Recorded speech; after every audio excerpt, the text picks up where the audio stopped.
हाय दोस्तों, आप सभी का MSK इंग्लिश लैंग्वेज चैनल पर स्वागत है। दोस्तों, आज 28 सितंबर सन 2021 मंगलवार है और मैं हूं आपका चाहीता दोस्त Mukhtiyar Singh Karnawal, MIA Alwar, Rajasthan. Dear friends, आज की यह जो वीडियो है या आज जो मैं आपसे बातें कर रहा हूँ, यह थोड़ी हटके है। इसमें मैं आपको कोई इंग्लिश की क्लास नहीं दे रहा हूँ, क्योंकि दोस्तों यह वीडियो आज डेडिकेटेड है, समर्पित है मेरे गुरु स्वर्गवासी श्रीमान RP शर्मा जी अर्थात श्रीमान राजेंद्र प्रसाद शर्मा जी, उनको समर्पित है। जैसा कि मैंने पहले स्वर्गवासी शब्द का प्रयोग किया, तो आप जान चुके होंगे कि वो अब इस दुनिया में नहीं हैं, लेकिन शारीरिक रूप से वो इस दुनिया में नहीं हैं। उनकी जो शिक्षाएं हैं, उनका जो दिया हुआ ज्ञान है, आज लाखों लोगों के अंदर विद्यमान है और मैं कह सकता हूँ कि वो मर के भी अमर हैं, क्योंकि जिन जिन को उन्होंने शिक्षाएं दी, करीब लाखों स्टूडेंट्स होंगे, उनमें एक मैं भी हूँ। और जब तक हम हैं, उनकी शिक्षाएं हमारे अंदर हैं, वो हमारे अंदर विद्यमान हैं स्वयं। और यही शिक्षाएं ट्रांसफ़र हो रही हैं स्वर्गवासी RP शर्मा से मेरे अंदर और मेरे अंदर से आपके अंदर। जी हाँ दोस्तों, जैसा कि मैंने बताया, आज 28 सितंबर सन 2021 मंगलवार है और कल यानी कि 27 सितंबर सन 2021 मंगलवार को, जिस दिन किसानों के संगठन संयुक्त मोर्चा के आह्वान पर भारत बंद था, उस दिन अचानक मुझे एक ऐसी सूचना मिली जिसे मैं कह सकता हूँ कि इट इज़ वेरी डिसहार्टनिंग, दिल तोड़ देने वाली सूचना, जिसने झकझोर के रख दिया मुझको हिला कर रख दिया। क्या कहूँ, सैड न्यूज़ कहूँ या मैं इसे बैड न्यूज़ कहूँ। कल अचानक, मतलब जब मैं शाम को घर पर था, करीब कोई 5 बजे की बात होगी, 4 या 5 के बीच, हमारे घर पर हमारी भांजी आई हुई हैं। वो ग्रेजुएशन कर चुकी हैं और वह UPSC की तैयारी करना चाहती हैं, अर्थात IAS की तैयारी करना चाहती हैं। तो हम घर पर चर्चा कर रहे थे। हम सोच रहे थे कि आपके लिए एक अच्छी IAS एकेडमी कहाँ पर उपलब्ध होगी। किसी ने कहा आपको कोचिंग के लिए जयपुर जाना पड़ेगा, किसी ने कहा आप सेल्फ स्टडी करें, किसी ने कहा अलवर में IAS एकेडमी है, और किसी ने कहा कि नहीं है। अचानक मुझे ध्यान आया मेरे गुरु RP शर्मा जी का, जो अलवर में रहते हैं। अब तो मैं क्या कहूँ, अब तो भगवान के पास हैं। अलवर में उनका रेजिडेंस, पहले वो अलवर जो ओल्ड अलवर है, अशोका टाकीज़ के पास उनका रेजिडेंस था, लेकिन पिछले करीब ये कह सकते हैं 15 सालों से उन्होंने भगत सिंह सर्कल पर रोड नंबर 2 पर अपना जो पहले से ख़रीदा हुआ प्लॉट था, उस पर अपनी एक आलीशान बिल्डिंग बनाई हुई थी, और उनका रेजिडेंस वहाँ पर था और आज भी है।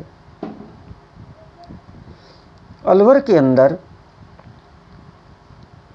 शिक्षा को अगर हम देखें, एजुकेशन को देखें, तो अलवर के अंदर ऐसा कोई एजुकेशनल इंस्टीट्यूट नहीं जिसको वो जानते ना हो, या जहाँ पर उनके मिलने वाले मित्र या जान पहचान वाले ना हो। वो सब जानते थे, और स्वयं भी एस इंस्टीट्यूट यानी कि the institute for spoken English and language, उसके वो फ्रेंचाइजी रहे, उसमें वो टीचर भी रहे, जो कि खुद उसे वो अलवर में अभी तक चला रहे थे, रन कर रहे थे। तो मैं ये कह सकता हूँ कि वैसे तो बाहर तक भी उन्हें बहुत अच्छी नॉलेज थी, लेकिन अलवर शहर के अंदर उन्हें एजुकेशन के बारे में कि कहाँ क्या मिल रहा है, कहाँ सही मिल रहा है, कहाँ गलत मिल रहा है, कहाँ फ्रॉड हो रहा है, उनकी एक दूरदर्शी नज़र, वो सब को जानते थे। तो जब हम घर पर चर्चा कर रहे थे कि कौन सी एक अच्छी IAS एकेडमी हम अलवर में सर्च करें, तो अचानक मुझे ध्यान आया कि अरे अलवर में तो हमारे गुरु RP शर्मा जी हैं, शर्मा सर के नाम से हम उन्हें ज़्यादातर बोलते हैं कि वो हैं, तो क्यों ना हम उनको फ़ोन करें।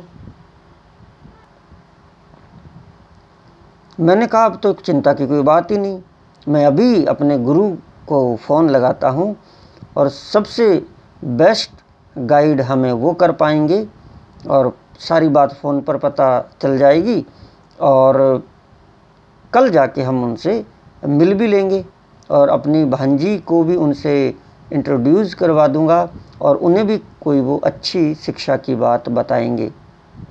वैसे दोस्तों, दो तीन दिन पहले मैं मार्केट गया था, संडे को, आज मंगलवार है और कल सोमवार था। जब मुझे समाचार मिला, संडे को मैं मार्केट गया था। मैं सोच रहा था कि आज मैं चलो RP शर्मा जी से मिल कर आता हूँ। फिर अचानक मैंने सोचा कि मैं मूड में नहीं हूँ, चलो फिर कभी आता हूँ 2-4 दिन में, ऐसा मैंने सोचा था। और जैसे ही हमने प्लान बनाया कि उनको मैं फ़ोन करता हूँ, मैंने उनका नंबर निकाला फ़ोन में से और उनको रिंग किया उनके नंबर पर, तो फ़ोन उन्होंने नहीं उठाया। मैंने सोचा बिजी होंगे, या भी हो सकता है आराम कर रहे हों, थोड़ी देर बाद फ़ोन करूँगा। तो वो फ़ोन मैंने करीब 3-1 बजे, दोपहर को 3 बजे मिलाया था। फिर करीब 1-1.5 घंटे रुक कर 4 या 4:30 बजे जैसे ही मैंने उनके फ़ोन पर दोबारा उनके नंबर पर मैंने रिंग किया, फ़ोन लगाया, आगे से फ़ोन उनकी मिसेज यानी कि उनकी धर्म पत्नी ने उठाया, जो मुझे बखूबी जानती थी। कई बार उनसे मुलाकात हुई, उनसे भी हमें आशीर्वाद प्राप्त हुआ है।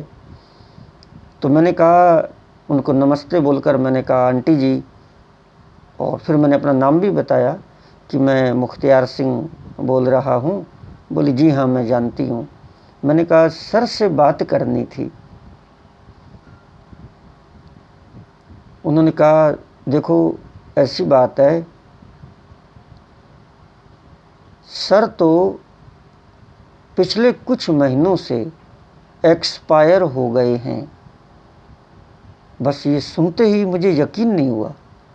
मैंने कहा सर एक्सपायर मतलब क्या कह रहे हो आप, क्या हुआ क्या? बोले जी हाँ सर। कब हुआ, मतलब क्यों हुआ, कब हुआ, कैसे हुआ, फटाफट मेरे सवाल।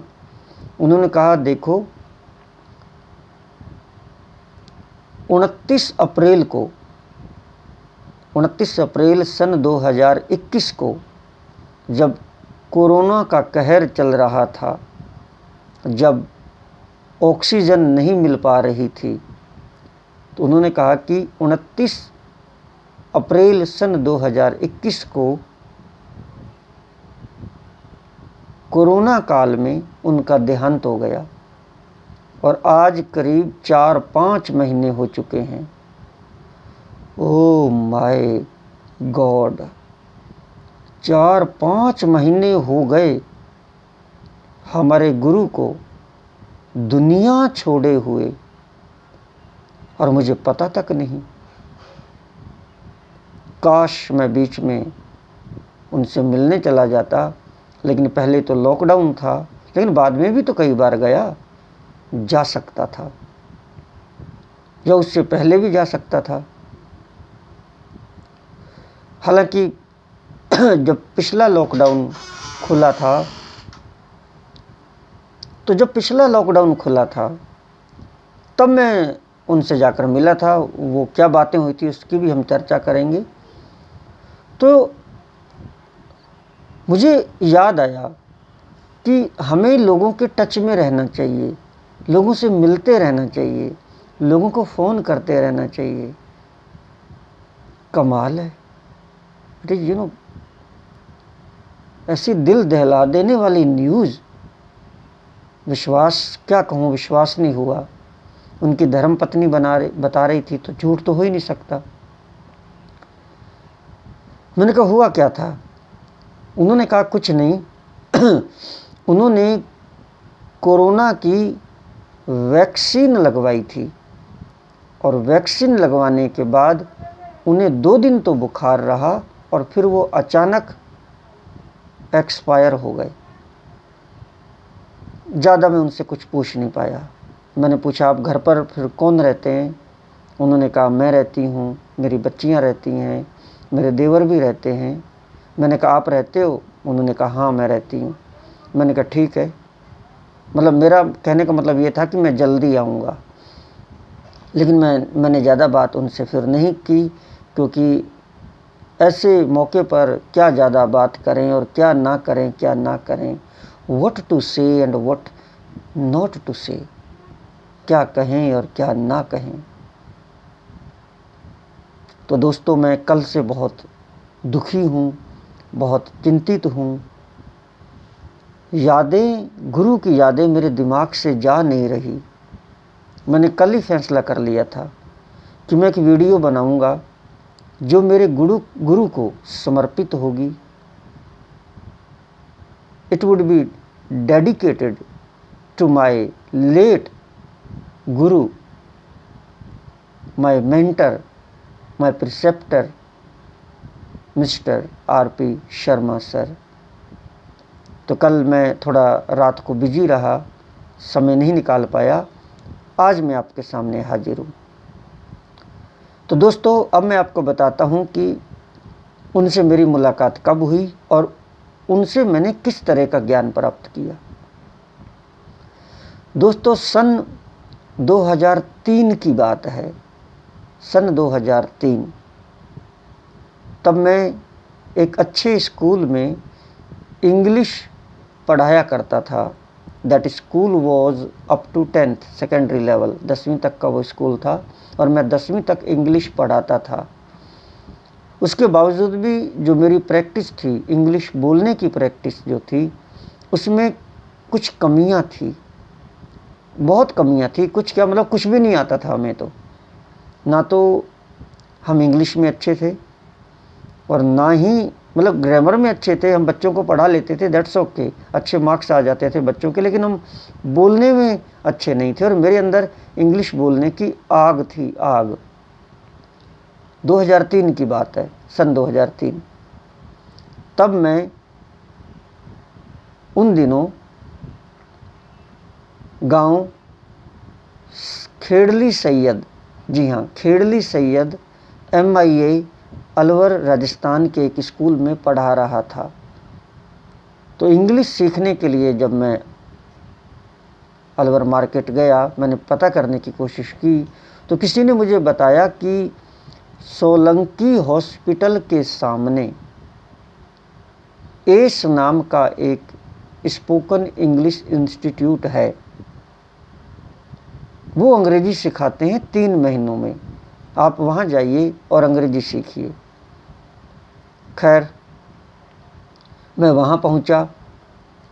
रिसेप्शनिस्ट उन दिनों वहाँ पर मीनाक्षी मैडम थी, उनसे बातचीत हुई साइड में, क्योंकि उनकी खासियत है शर्मा सर जी की कि रिसेप्शन का काम है जो वो रिसेप्शनिस्ट करेंगी, वो बीच में इंटरफेयर नहीं करते थे, वो साइड में बैठे हुए थे। मैं देख रहा था। 1-2 बार उन्होंने अनुमति लेके और कुछ सुझाव दिए थे। वो दर्शन उनके पहले हुए थे। खैर उन दिनों स्पोकन कोर्स की फ़ी जो है 1300 रुपये रखी हुई थी और वो इंस्टीट्यूट जयपुर का था और उसकी ये ब्रांच थी और यहाँ पर जयपुर के फैकल्टीज़ पढ़ाने आए हुए थे और RP शर्मा जी ने यह इंस्टीट्यूट यानी कि इस ब्रांच को एक तरह से फ्रेंचाइज ले रखी थी, जिसे हम सीधी भाषा में कहें तो ब्रांच ले रखी थी, कमीशन बेस पर या परसेंटेज बेस पर, और ये इसको रन कर रहे थे। और वो बिल्डिंग जो सोलंकी हॉस्पिटल के सामने यानी कि अलवर में थी, थरेजा नर्सिंग होम के पास, वो बिल्डिंग किराए पर उन्होंने ली हुई थी।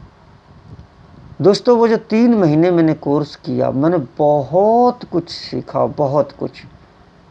आज जो कभी भी आप मुझे देखते हो कि मैं अच्छा बोल लेता हूँ, मैं बोलना जानता हूँ, इसकी शुरुआत वहीं से हुई थी, वहीं से।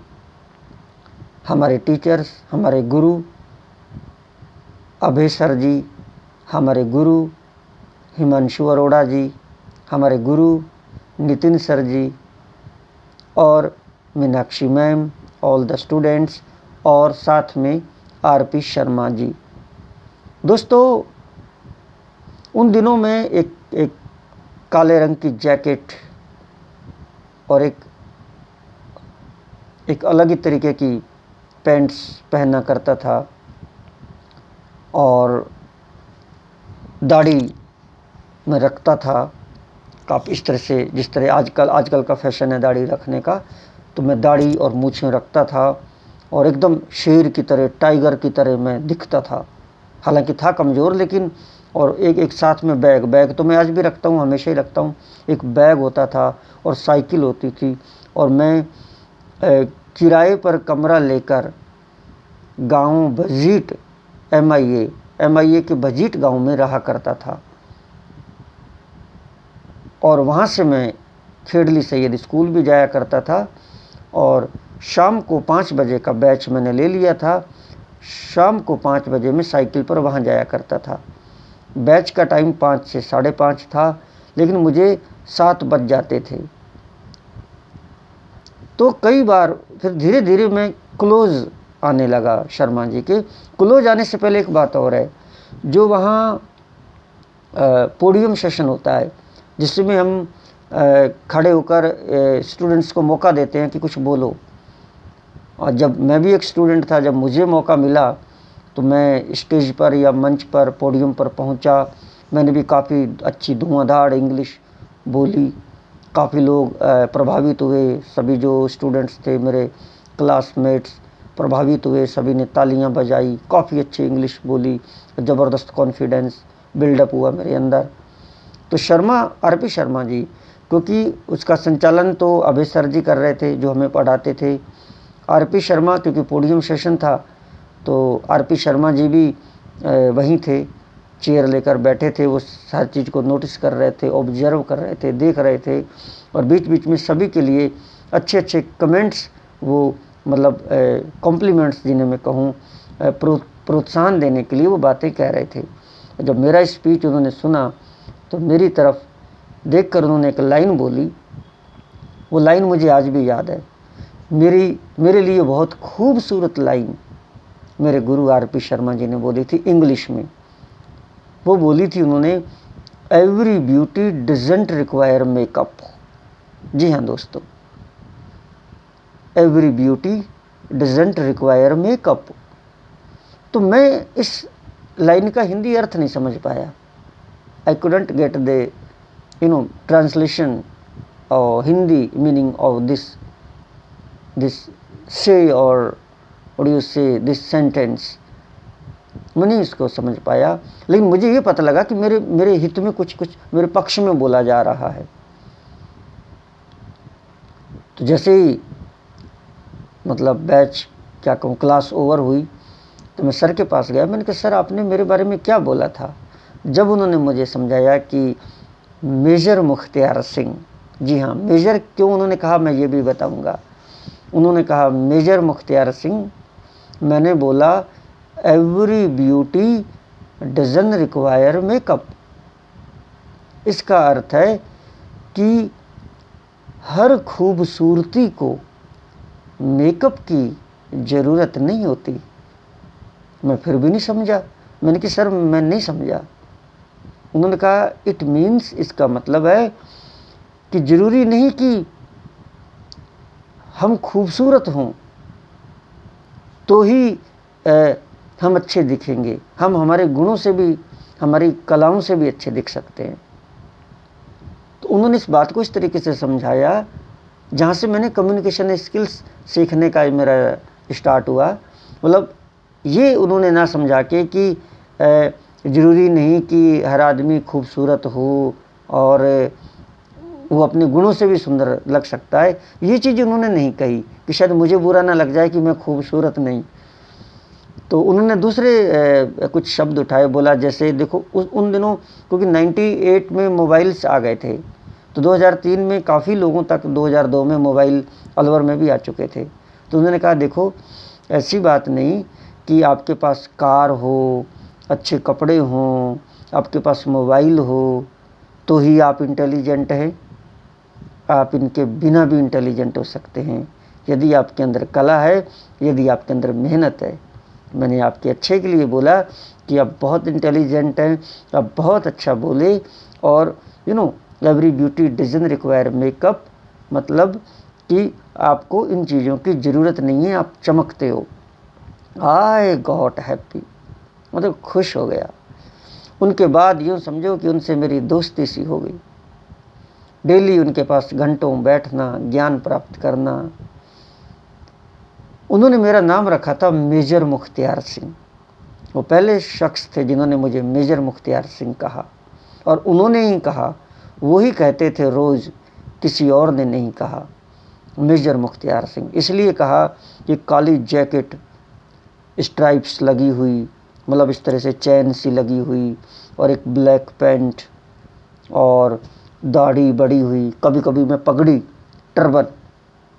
टर्बन यानी कि पगड़ी जो जिस तरह से सिख बांधते हैं उस तरह से बांध लेता था।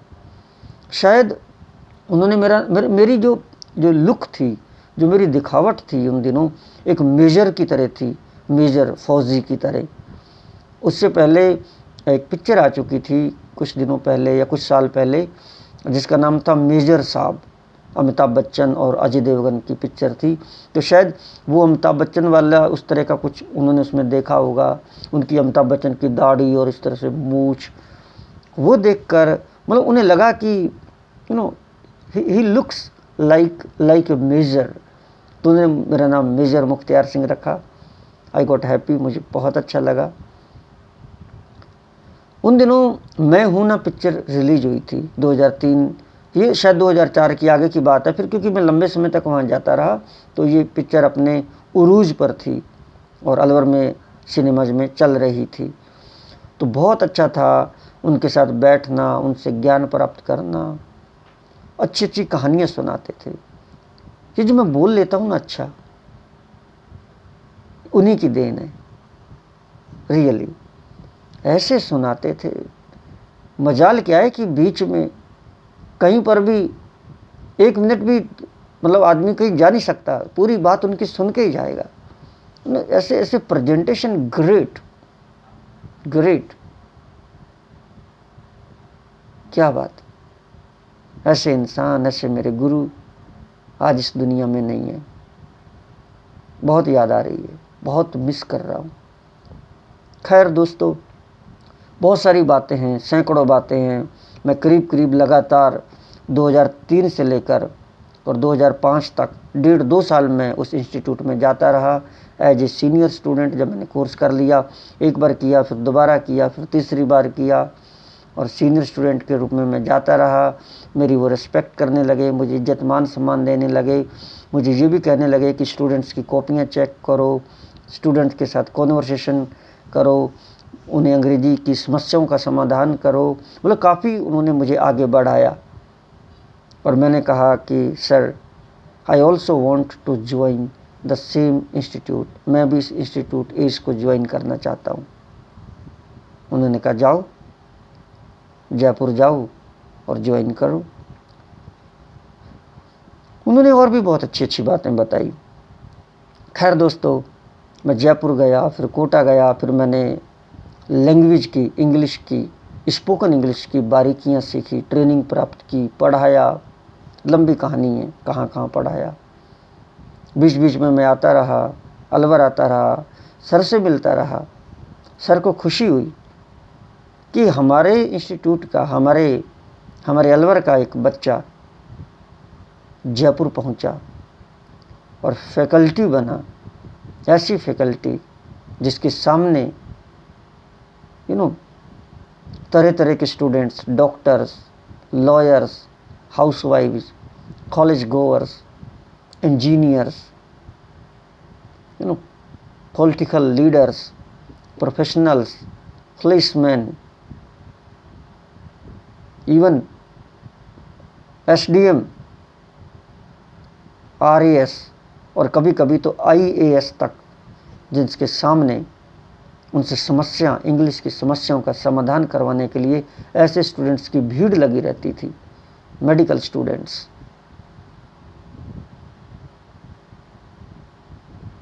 सर्विसमैन, कि हमारा एक बच्चा इस काम को आज करने लगा, लोगों को ट्रेन करने लगा, उन्हें बहुत खुशी होती थी। खैर, वो फ्रेंचाइजी थे, फ्रेंचाइजी उन्होंने ले रखी थी, पढ़ाते नहीं थे वहाँ। और बीच बीच में जब कॉल होती थी, जब मीटिंग होती थी हमारी जयपुर, तो वो वहाँ जाते थे, सेमिनार होती थी। जब जाते थे तो मैं दूर से आते थे, तो मैं उनके चरणों को छू लेता था, क्योंकि मेरे तो गुरु थे। उनके चरणों को छूना, सम्मान देना, तो बहुत खुश होते थे वो मुझे, मतलब कहते थे, मतलब एक तरह से उठा लेते थे ऊपर और फिर खुश होते थे। बहुत मैं उनसे सीखा, बहुत मैं उनकी रिस्पेक्ट करता हूँ। फिर जब मैं बाहर पढ़ाता रहा इधर उधर, फिर मैंने सोचा कि चलो अब अलवर ही ठीक है। तो सन 2010 में मेरी पोस्टिंग अलवर में उसी सेंटर में होगी जहाँ से मैंने शुरुआत करी थी, जहाँ पहले मैं कभी एक स्टूडेंट के रूप में पढ़ा करता था सन 2003 में। आज जब मैं फैकल्टी बन गया, मैंने जयपुर में क्या कहते हैं, मानव आश्रम हेड ऑफिस पर गोपालपुरा मोड़ मानवाश्रम एंड बनी पार्क सेंटर पर, राजा पार्क के पास आदर्श नगर सेंटर पर, कोटा के अंदर, उदयपुर के अंदर, नीम का थाना के अंदर लंबे समय तक 2-2.5 साल तक कोटपुतली के अंदर जब मैं सब जगह पढ़ा लिया पूरी तरह से, मतलब क्या कहूँ, मतलब इतना मुझे काबिल बना दिया गया। मेरे गुरुओं से आगे अनेक गुरुओं से ज्ञान सीखा। जब मुझे लैंग्वेज की बारीकियाँ सिखा दी गई, मुझे इस काबिल बना दिया गया कि मैं और लोगों से इंग्लिश बुलवा सकूं। और लोगों को जब मैं रिजल्ट देने लगा तो सन 2010 में मेरी पोस्टिंग इसी इंस्टीट्यूट अलवर में कर दी गई जहाँ से मैंने शुरुआत की थी। आ गया अपने गुरु के पास, शर्मा जी के पास। तब यह सेंटर वहाँ सोलंकी हॉस्पिटल के सामने से भगत सिंह सर्कल पर आ गया था, क्योंकि कुछ करीब 2-3 साल पहले ही आरपी शर्मा जी ने भगत सिंह सर्कल पर जो उन्होंने पहले से प्लॉट खरीद रखा था उसका निर्माण कार्य शुरू कर दिया था, सिर्फ इंस्टीट्यूट के पर्पज से, और वो पूरा हो चुका था। वहाँ उस नई बिल्डिंग में इंस्टीट्यूट आ चुका था। मैं वहाँ होलसेल फैकल्टी, और एक रिसेप्शन के लिए मैम थी, उनका नाम जहाँ तक मुझे लगता है भावना मैम था, और आरपी शर्मा जी वो भी रिसेप्शन का ही काम करते थे। तो 1.5 साल वहाँ मैंने पढ़ाया फिर अलवर में, और वहीं पर मैं रहा। मेरी सैलरी मुझे शर्मा जी देते थे, क्योंकि पहले जयपुर से मिलती थी, अब ये देते थे। लंच टाइम में सुबह 3 बैच पढ़ाना, 3 या 4, शाम को 3 या 4 बैच पढ़ाना। लंच टाइम में कम बैठ पाते थे, लेकिन शाम को रात को बैठते थे हम बहुत। रात को जब फ्री हो जाते थे, लास्ट बैच 7 से 8:30 होता था, तो 8:30 से 9-10 बजे तक, या किसी दिन संडे को हम बहुत बैठते थे, बहुत। इतनी मैं क्या बताऊं, इतनी गहरी बातें करते थे, मेरे से दिल से जुड़ गए थे और मैं उनसे जुड़ गया था। बहुत प्रेम हमारे अंदर, इतना मार्गदर्शन उन्होंने मुझे दिया, इतनी शिक्षाएं दी, मैं क्या बताऊं। ड्रेसिंग सेंस, कपड़े पहनने का तरीका उन्हीं की देन है, बोलना उन्हीं की देन है, सॉफ्ट स्किल्स उन्हीं की देन है। बहुत कुछ, इज्जत, मान, सम्मान, प्रेम। कॉफ़ी कभी कभी, क्योंकि मैंने एक छोटा सा गैस सिलेंडर रख रखा था अपने कमरे में, तो कभी कभी वो भावना मैम से कहते थे कॉफ़ी बना लो मेरे उस सिलेंडर पर। कॉफ़ी बनानी, सर्दियों के दिन होते थे सन 2010 या 2011 में, जनवरी फरवरी के दिन, आहा, कॉफ़ी पीनी। बहुत मीठी मीठी यादें, बहुत ज्ञान प्राप्त किया। बड़ी माइंडेड खोपड़ी थे। किसी ज़माने में उनका अलवर में कंप्यूटर का सेंटर चलता था, जब कंप्यूटर नया नया आया था। सन तो मैं क्या कहूँ, 1990 की बात की बातें हैं। 95, 96, 97, 98 में उनका कंप्यूटर का सेंटर अलवर में चला करता था। बहुत उन्होंने कमाया भी, और कंप्यूटर के साथ साथ इंग्लिश भी वो पढ़ाया करते थे। क्वालिफिकेशन उनकी MSc थे, वो MSc। बड़े विद्वान आदमी थे, विद्वान, ऐसी साइंस की ज़बरदस्त नॉलेज। खैर, बाद में उन्होंने स्पोकन इंस्टीट्यूट लिया और फैकल्टीज को हायर करना, मैं भी फैकल्टी था। बहुत अच्छी अच्छी बातें उन्होंने मुझे बताई। मेरे जीवन में जो उस टाइम संकट थे, घंटों हम उन पर चर्चा किया करते थे, घंटों, कि इसका समाधान कैसे करना है। मुझसे बहुत खुश होते थे। चमचागिरी ना वो करते थे ना मैं करता था, दिल से जुड़े हुए थे। खैर, एनी हाउ, मैंने सन 2011 में उस इंस्टीट्यूट से, स्पोकन इंग्लिश इंस्टीट्यूट जो एज था, मैंने उससे इस्तीफ़ा दे दिया, मैंने छोड़ दिया सन 2011 में। जब मैंने 2011 में, मैं आरपी शर्मा जी के सेंटर पर ही काम कर रहा था, जब मैंने इस्तीफ़ा देने का निर्णय लिया, मेरी कुछ पर्सनल समस्याएं थी, मजबूरियां थी। बहुत लंबा पढ़ाने पर 2003-04 से लेकर और 2011 तक बहुत ज़बरदस्त मेहनत करनी पड़ती है। Early in the morning to late in the evening, रात को 12-12 बजे तक स्टूडेंट्स की कॉपियाँ चेक करते हैं हम।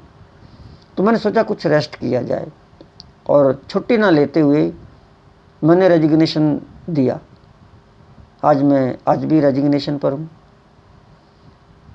जयपुर वालों ने प्रयास किए कि सॉरी दोस्तों, जी हाँ, जब मैंने रेजिग्नेशन दिया तो जयपुर वालों के समझाने पर भी मैंने कहा नहीं, मैं तो बस अब आराम करूँगा। तो फिर आरपी शर्मा जी ने जिम्मेदारी ली मुझे काउंसल करने की, मुझे समझाने की। उन्होंने मुझे बहुत समझाया। उनकी वो बातें आज याद आती हैं, काश मैं समझ गया होता। उन्होंने कहा देखिए, आप रेजिग्नेशन मत दो, अभी आपके काम करने की उम्र है। आने वाले 10 साल बाद आपकी जो कार्य क्षमता है कम हो जाएगी, कैपेसिटी कम हो जाएगी। अभी आप बहुत कुछ कर सकते हैं। काम करने का टाइम है, काम करो, आराम मत करो। छुट्टी चाहिए, महीना 2 महीने की छुट्टी पे चले जाओ, लेकिन रेजिग्नेशन मत दो। काश मैंने उनकी बातों को समझ लिया होता। जब 2-3 दिन उन्होंने ज़बरदस्त मेरे साथ काउंसलिंग की, मैं नहीं माना, अपने निर्णय पर अडिग रहा। उन्होंने कहा देखिए मुख्तियार सिंह जी या साहिल सर, क्योंकि इंस्टीट्यूट में मेरा नाम साहिल सर था। उन्होंने कहा देखो साहिल सर या मुख्तियार सिंह, जितनी भी फैकल्टीज आज तक इस इंस्टीट्यूट से अलवर में आई हैं, जयपुर से अलवर में आई हैं, तब तक बीच बीच में 10-12 फैकल्टी चेंज हो चुकी थी। उन्होंने कहा सबको मैंने भगाया यहाँ से, सबको मैंने भगाया है। सिर्फ एक आप ही ऐसे हो जो आप खुद जा रहे हो, खुद भाग रहे हो। अब वो उन्होंने क्यों बोला, कैसे बोला, आई डोंट नो, मुझे नहीं पता, लेकिन मेरी ज़िंदगी का बहुत बड़ा कॉम्प्लीमेंट। इतनी इज्जत करते थे वो मेरी। उन्होंने कहा मैं ऊपर 2nd फ्लोर पर आपके लिए स्पेशल एक हॉल बना दूंगा, बिल्डिंग बना दूंगा, कमरे बना दूंगा, आप रहो वहाँ, बी हैप्पी, आप मेरे साथ रहो। खैर मैं उनकी बातों को नहीं समझ पाया, माफ़ी चाहता हूँ, और मैं रेजिग्नेशन देकर चला गया। उसके बाद उनके पास मेरे घर का एड्रेस नहीं था, किसी माध्यम से उन्होंने एड्रेस लिया, मेरे घर पर आए आरपी शर्मा जी और उनकी पत्नी, धर्मपत्नी, वो दोनों आए। उन दिनों मैं पंजाब गया हुआ था क्योंकि छुट्टियां मना रहा था। मेरी माताजी से मिले। मेरी माताजी ने मुझे फ़ोन किया कि अगर सैलरी की बात है तो हम 2-4-5 हज़ार बढ़ा देंगे, लेकिन आप उन दिनों मैं बता दूं,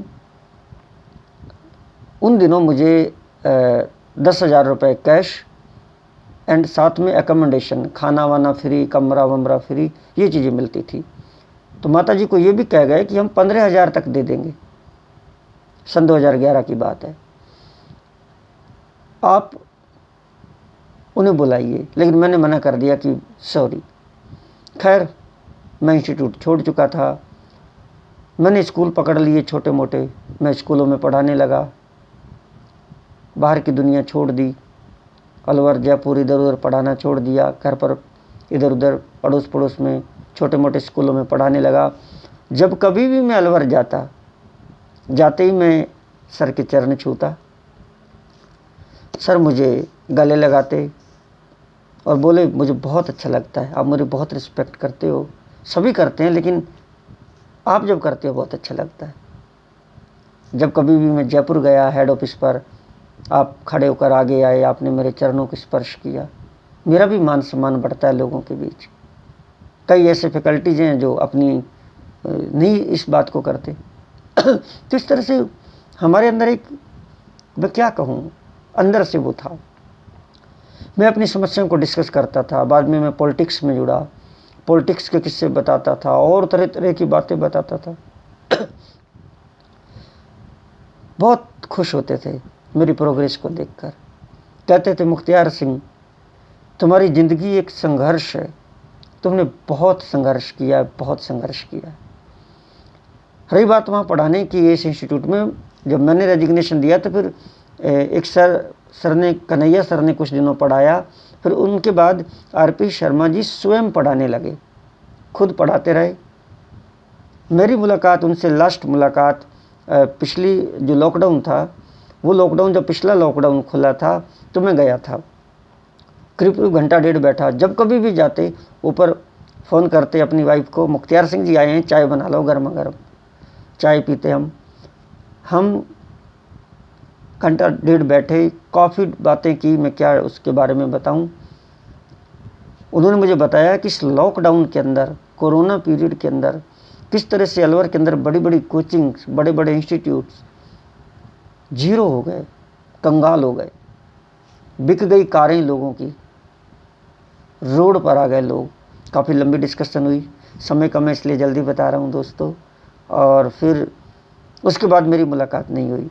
ये करीब करीब इस मुलाकात को आप ये समझिए कि 7-8 महीने हो गए होंगे। उसके बाद मेरी मुलाकात नहीं हुई। और इसी सन 2021 में करीब करीब मैं याद करूं तो अप्रैल में उनकी डेथ हुई, 29 अप्रैल को। तो मैं ये कह सकता हूं कि करीब करीब मार्च में उनका फ़ोन आया था मेरे पास। वो ऐसे आया कि जब मैं एक फेसबुक पर लाइव आ रहा था, और लाइव आते जैसे मैं कहता हूँ कि गुरुओं का आशीर्वाद है, गुरुओं की देन है, इस प्रकार मैंने बोला। और वही फेसबुक लाइव की वीडियो को मैंने डाउनलोड करके और अपने यूट्यूब चैनल पर जब अपलोड किया, तो पिछली बार मैं गया था तो अपना यूट्यूब चैनल मुख्तियार सिंह करनावल अलवर राजस्थान, मैंने उनको सब्सक्राइब करवा दिया था। तो वो वीडियो उनके पास गई। वो मेरी कला को देखते हुए, बोलने के अंदाज को देखते हुए, और जब मैंने कहा गुरुओं की देन है ये कला, तो हमारे गुरुओं की देन है, ऐसे मैंने कहा तो बड़े खुश हुए। वो समझ गए कि हमारी बात कर रहे हैं। उनका फ़ोन आया, बोले बहुत अच्छा लगा, कीप इट अप, करते रहिए। तो उनसे बात भी हुई फ़ोन पर। करीब मार्च की बात होगी जहाँ तक मैं समझता हूँ। लेकिन अब वो बैड न्यूज़ आ चुकी है कि आरपी शर्मा जी का आज से 4-5 महीने पहले 29 अप्रैल सन 2021 को निधन हो चुका है। झटका बहुत लगा है। क्या करें दोस्तों, what is to happen must happen. जो होना है वो तो होना है। अगर आज आरपी शर्मा जी मेरी ताकत थे। भगवान उनकी आत्मा को शांति दे, मेरे गुरु की आत्मा को शांति दे। वो मेरी ताकत थे। अलवर शहर के अंदर अगर कोई भी मुझे समस्या होती, दुख सुख, देर सवेर, तो मुझे आरपी शर्मा जी का बहुत सहारा था। आज मिलने वाले बहुत हैं अलवर शहर के अंदर, लेकिन मेरे गुरु आरपी शर्मा जैसा कोई नहीं, जो मुझे दिल से अंदर बैठाए और कहे, बोलो मुख्तियार सिंह जी क्या प्रॉब्लम है, जो मुझे सही गाइड करे। ऐसा इंसान चला गया, यकीन नहीं होता। प्रभु वाहेगुरु उनकी आत्मा को शांति देना और उनके परिवार को सुखी रखना, और उनकी शिक्षाएं हमारे बीच विद्यमान रहें, बस यही दुआ करता हूँ। Thank you so much. सभी दोस्तों ने मुझे गौर से सुना, और यही श्रद्धांजलि होगी मेरी तरफ से मेरे गुरु राजेंद्र प्रसाद शर्मा जी को, जो मेरे अंदर विद्यमान हैं, जिनकी शिक्षाएं मेरे अंदर विद्यमान हैं। सच्ची बातें करते थे, सही करते थे। अरे मुख्तियार सिंह जी क्या बात है, हंसना, गले लगाना। खैर, इन्हीं शब्दों के साथ मैं आपसे विदा चाहूँगा और फिर मिलूँगा। बीच में समय समय पर अगर वक्त मिला तो मैं आरपी शर्मा जी के बारे में, जो उनकी और ढेरों शिक्षाएं रही हैं जिन्हें मैं डिस्कस अभी नहीं कर पाया, उन्हें करूँगा, क्योंकि समय की नज़ाकत है। सभी दोस्त जुड़े, सभी का तहे दिल से शुक्रिया। एक बार फिर ध्यान दिला दूं, आज 28 सितंबर सन 2021 मंगलवार है, और आप सभी जुड़े, आप सभी का तहे दिल से शुक्रिया। और कोशिश कर सको तो वीडियो को अब लाइक शेयर कमेंट तो क्या बोलूँ, ये तो गुरु को श्रद्धांजलि है, लेकिन ये कह सकता हूँ कि अच्छी वीडियो है तो आप शेयर भी कर सकते हैं। Thank you so much.